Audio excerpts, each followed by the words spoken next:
Next question. INFJ here. My friend ESTP is in a Facebook group that I run. He consistently breaks one of the rules I've set for the adding context to a post. When pressed, he will leave context, but he takes a lot of nudging. I appreciate him as a friend and as a member, as he is a frequent poster. Adding context just doesn't come naturally, and he is a stubborn Enneagram type 8, the challenger. What can I do to set boundaries moving forward? Okay, so there are a couple of things you can do. So number one, I would just talk to him and say, hey, you consistently post without context. I'm consistently having to remind you about it, and it doesn't work. The group doesn't work that way. I don't have the capacity to put into, one member consistently refusing to abide by the guidelines of the group. So what do you think we should do about this? And just ask that question. Especially with Enneagram type 8, it's better for them to come up with an answer, a solution, but you still have to obviously hold the boundaries of the group. So they might say, well, I just want to put stuff up there. And then you can say, well, if you just put stuff up there and don't put context on it, then other people can't actually take part in the conversation because you haven't shown where you're coming from, what you're actually meaning. And that way, what that actually does is you're just asserting yourself. You're just like meme vomiting on us, on the rest of the group. Or, picture vomiting us. So you're just subjecting us to whatever you want to do without actually doing this group dynamic where we communicate with each other. So do you think that that is appropriate?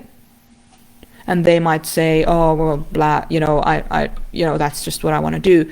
And you are in your right to say, listen, this group is not for that. There's loads of other groups, it's all cool for us all to do that. And I think you should be able to do what you need to do. It's just that this isn't the right platform for that. So I invite a lot of posting from you. I enjoy your posts. But we can all enjoy them a lot more if you do put context there. So I just want to say to you that if I have to remind you about this again, I'm going to ask you as a valued member of this group to actually do this, to abide by the rules. But if I do have to remind you to do this again, then I may have to remove you from the group, because the purpose of the group is for us to do our work. And you don't have to be confrontational about it. You don't have to be angry about it. You don't have to be anything about it. You can just say, hey, I get that this is how you operate best. It's just that this isn't the right platform for it. So it's like somebody's really good at fighting fires. It's not appropriate for that person to fight a fire that's not there. So start hosing a house that's not on fire. Now there's water damage. So find the place where it is appropriate for them to do exactly what's natural for them, and then go and do it there, and that's a perfect match. So encourage them to embrace themselves, encourage them to embrace what is actually right for them, but also encourage them to find a place where to do it if it's not appropriate to do it in your group. I hope that helps. 8s I love in particular because they're so dynamic and so stubborn and so infuriatingly lovable. I love people with strong opinions. And I love getting into arguments and debates with 8s because there's so much fire in their belly.